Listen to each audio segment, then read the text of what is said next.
আজ হলো একটা ভীষণ এক্সাইটিং ডে। এই যে আজকে আমি ল্যাপটপটা বন্ধ করব, এরপর এটা খুলবো সোজা 11 দিন পরে। এই যে এখন আমি ল্যাপটপটাকে চার্জ দেব, আর এই ল্যাপটপটার চার্জ যখন শেষ হবে তখন আমার ল্যাপটপটা আমি ছেড়ে দেবো বেসিক্যালি। তারপর আমি সোজা চার্জ করব 10-11 দিনের পরে।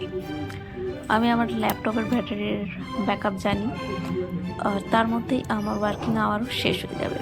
এবার 10-11 দিন পরে লগ ইন করতে কেন হবে, কারণ কি মাঝখানে যে আছে 25-26 থেকে শুরু করে একদম 4 তারিখ পর্যন্ত ছুটি। অবশ্যই এটা সম্পূর্ণ অফিসিয়াল ছুটি তা নয়, অফিসিয়াল আনঅফিসিয়াল মিলিয়ে আছে। তো ভেরি হ্যাপি, সব কিছু হয়ে গেছে। আর কিছুক্ষণের মধ্যেই সব কাজ কর্ম সব শেষ হয়ে যাবে, আর ল্যাপটপ যাবে শীতঘুমে। Okay, wish you merry Christmas and advance happy new year.